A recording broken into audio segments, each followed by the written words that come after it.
Take your neighbor by the hand and look your neighbor in the eye and say, neighbor, be careful how you treat people. You never know when you might need them. Amen. That's what I want to talk about. Just for a few minutes. Be careful how you treat people. You never know when you might need them. Amen. You know, there's an old quote I used to hear my mother say, and she had changed the words just a little bit. She used to say, you can catch more flies with honey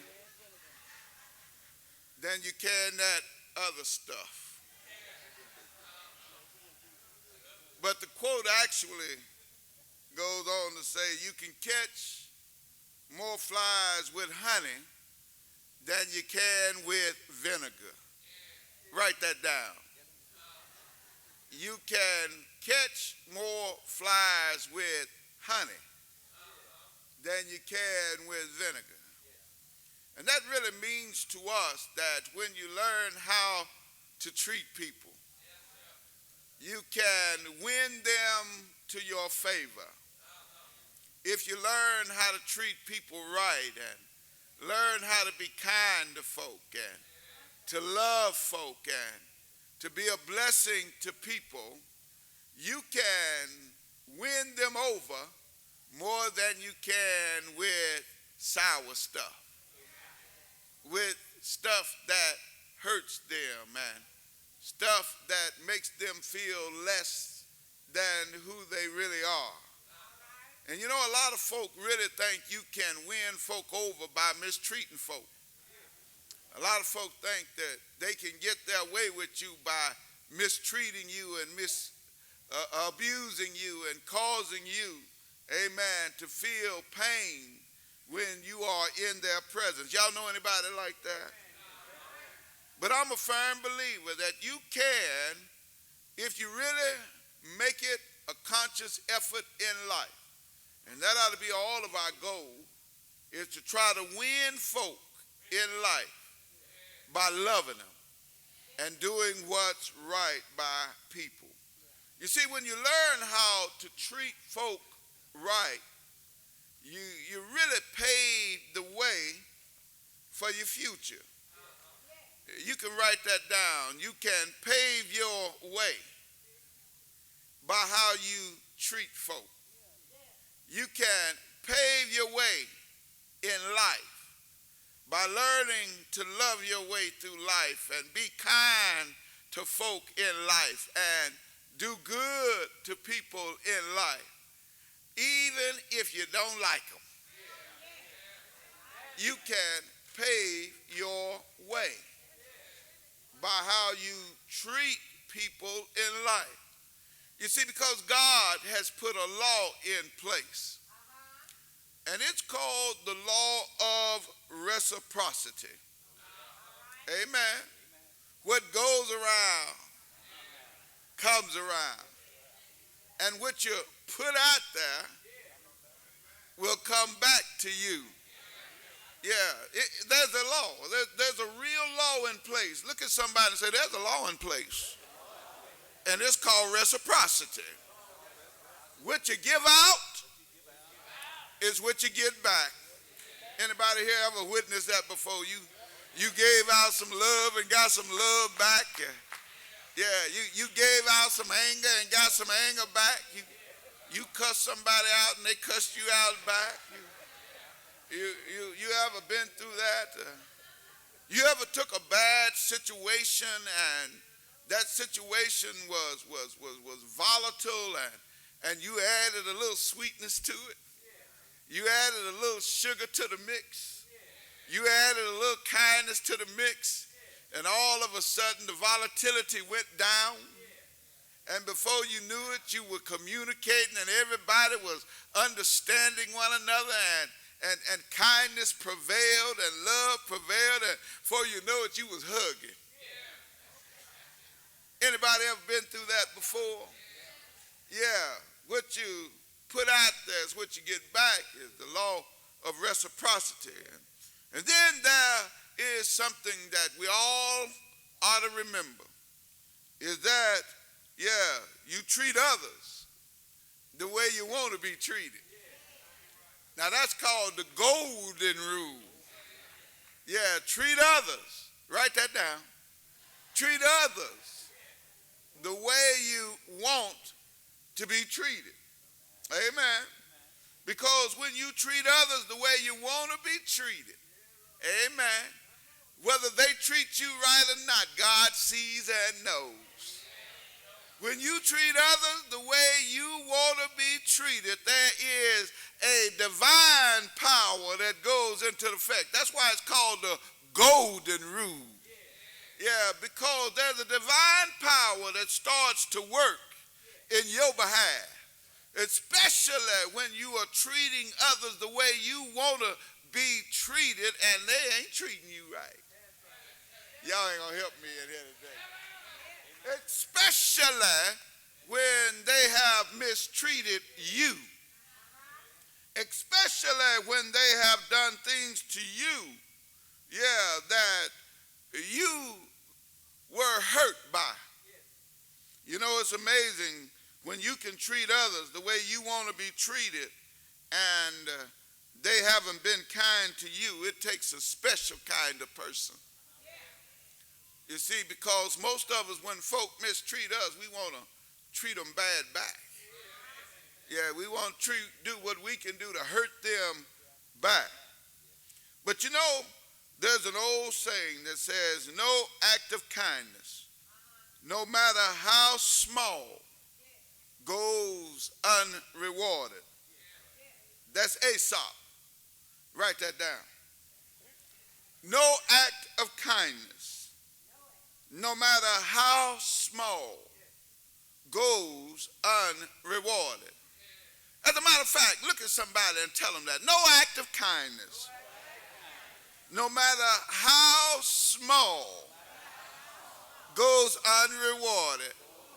Oh, let me tell you, baby, when you learn to treat folk right, it may not come back from them, but God is looking on down the road, and God can make that act of kindness come back to you when you least expect it. And if it don't come back to you, it'll come back to your children. If it don't come back to your children, it'll come back to your grandchildren. That act of kindness. Oh, Asaph was on something, y'all. Asaph had something there. Yeah. You know, we have to also remember that what we do for ourselves die with us. When we get selfish and so caught up in ourselves in life, yeah, when we die, it dies with us. But what we do for others and the world remains and is immortal. Albert Pine said that. What we do for ourselves dies with us. Write it down. What we do for ourselves dies with us.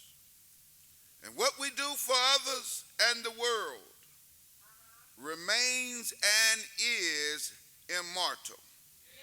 Yeah, that's Albert Pine. Do I need to say it again? Y'all writing it down?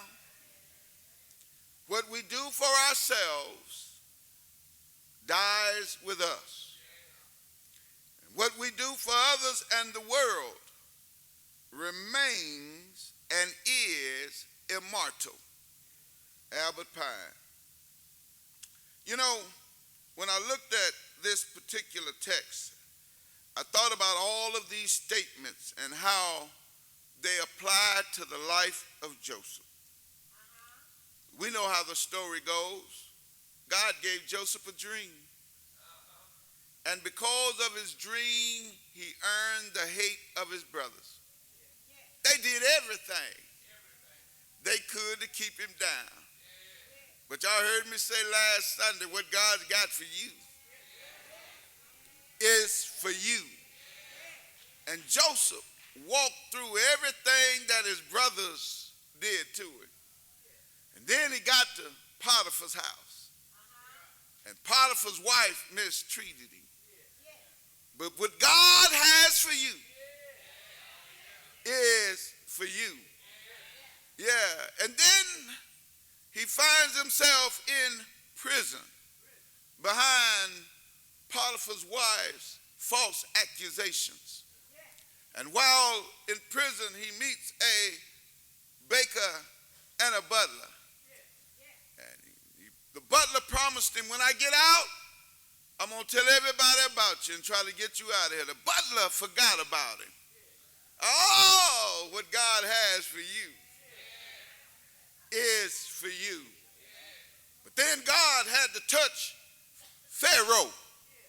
You see, all those other places were the wrong places.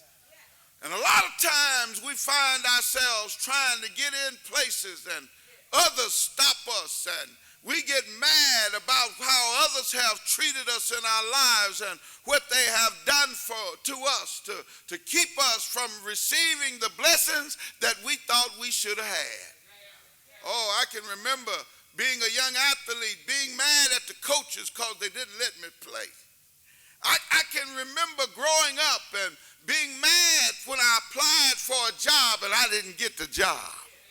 I can remember when I thought folk had mistreated me and I deserved better than what they did to me. But when I look back on all of it, oh, if you belong to the Lord and you look back on all of it, you can see how God was working in the midst of it.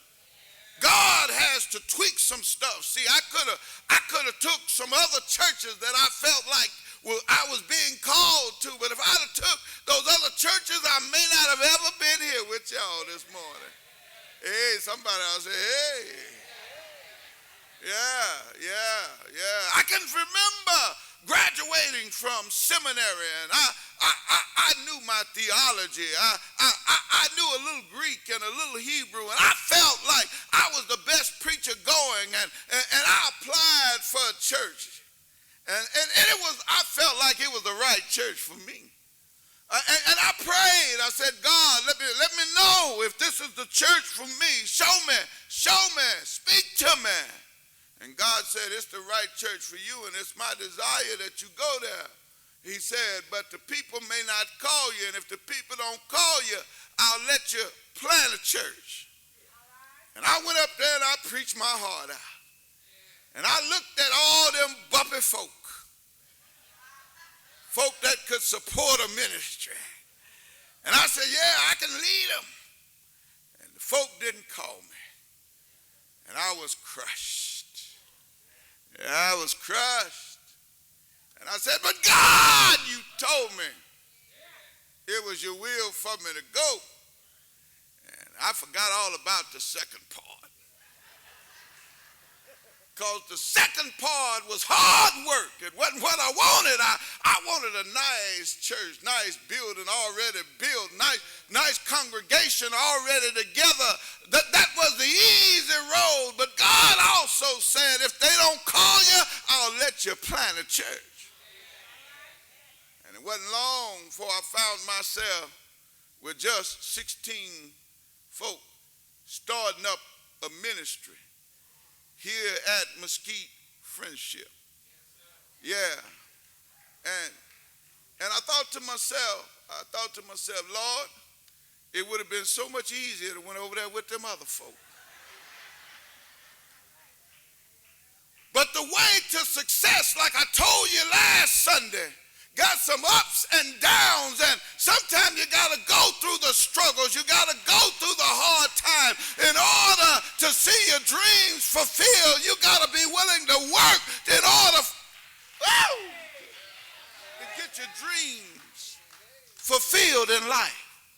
Let me tell you, you never get anything in life without being willing to work for it, to work your heart out, to work sometimes day and night.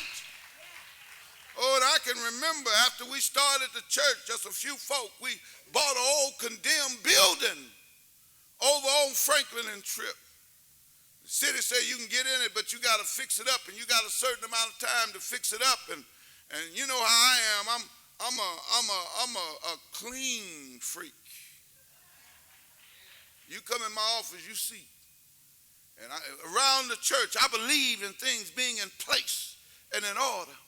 And I'm looking around, and I got butcher paper over lights and walls that need to be painted and carpet on the floor that's stained from the daycare that was there several years ago, and they shut it down. Them babies done did everything on that carpet.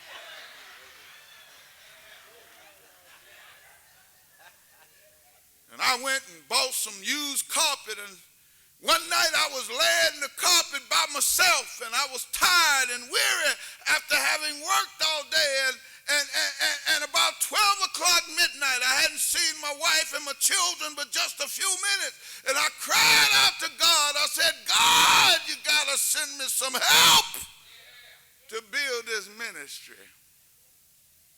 God heard my prayer that night.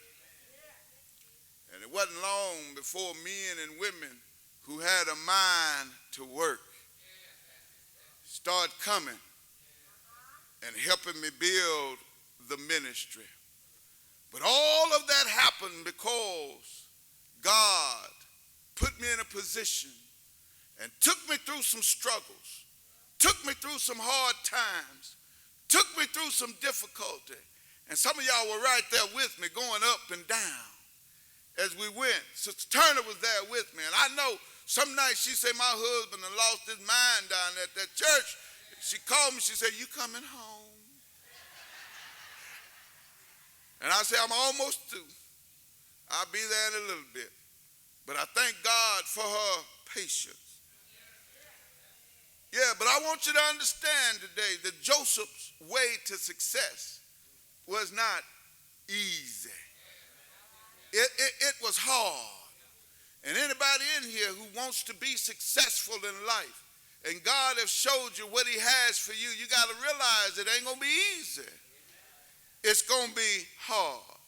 It's going to be some folk who will mistreat you along the way, some folk who will misuse you, some folk who will try to tear you down along the way, some folk who won't act right, some folk who you thought was on your side, you'll find out really wasn't on your side, some folk that you thought was in your corner, you'll find out they was really your enemy along the way, some folk that you really believed was your friend, you'll find out they really wasn't your friend along the way. Some folk you thought would always be with you, that would never leave you, that you love with all your heart. You'll look up one day and